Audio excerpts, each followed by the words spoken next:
ALL is a very big success story, particularly in children, because now the survival rates have reached 9 out of 10 children diagnosed with the disease.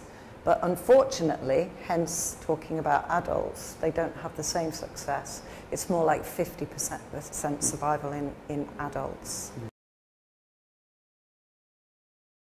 Okay, so essentially you're right, there's been no new drugs for the last 40 years. But what has changed is the doses, the combinations, the timings of the doses, and looking at the features of the patient, their clinical features, their age, their white blood cell count, their levels of minimal residual disease, and their genetics, to put them into groups that you will determine their response to the treatment. So you would have those who would be defined as good risk and those who would be defined as poor risk in terms of response. And you tweak then the treatment accordingly. Poor risk groups now, one being the Philadelphia chromosome positive acute lymphoblastic leukemia, based on findings from chronic myeloid leukemia that a drug, a tyrosine kinase inhibitor, initial one named imatinib or Gleevec, was used with success to eradicate the Philadelphia chromosome population, is now being used in adults and children carrying the Philadelphia chromosome, which in this disease is a very, very aggressive disease. In combination with their conventional therapy, after long-term follow-up, what we're seeing is a vastly improved, prolonged, long-term remission, which is a success, or the beginnings of a success for treatment of adult disease.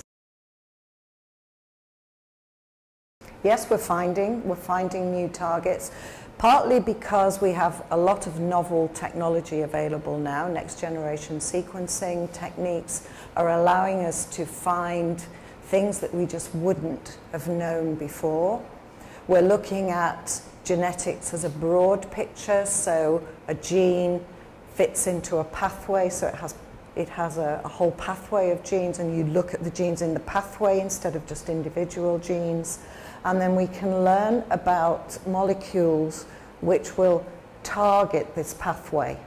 And so now there's an increasing list of experimental data that shows responses to a larger number of translocations or chromosome rearrangements. And these are being trialed or going into clinical trials. So the hope for the future is very promising.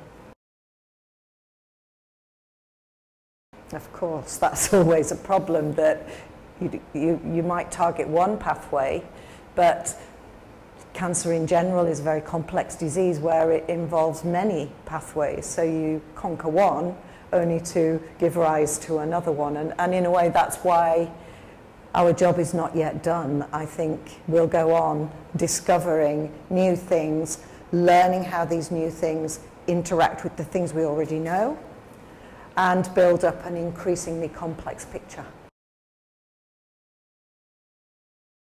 Well, I'm very heartened in that I'm a geneticist, but we work very, very closely with clinicians now, more and more. And we sit down together, we talk about the sort of things that we're finding. We have drug chemists working alongside us and the clinicians. And I think because of that, things are happening a lot quicker. We can go from bench to bedside a lot quicker than we could years ago.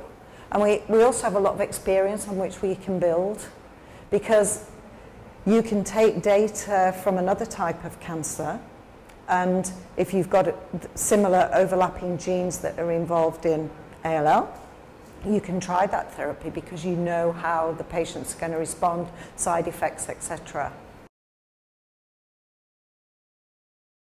Yes, we have, similar to the tyrosine kinases, tyrosine on the ABL of the BCR ABL of the Philadelphia chromosome. There are other ABL partners, and also a gene called platelet-derived growth factor beta, which is a very important gene in chronic myeloproliferative disorders.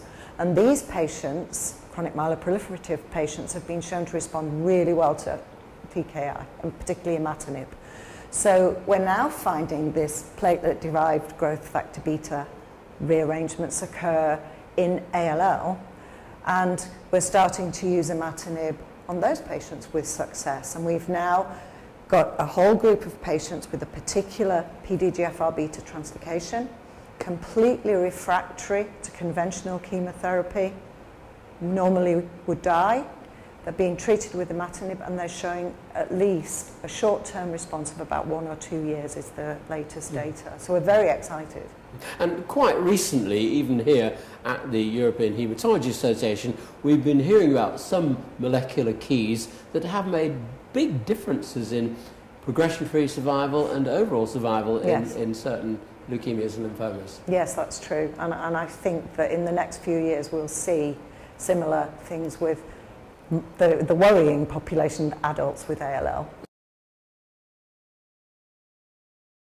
I think that there are new things being identified, and they should be reassured that we're trying our best, because there are beautiful experimental models now we can use in culture dishes, putting cells into culture and treating them in culture, which really do mirror what happens in the patient. So we can get very good indications and go rapidly from the clinic, from the laboratory into the clinic.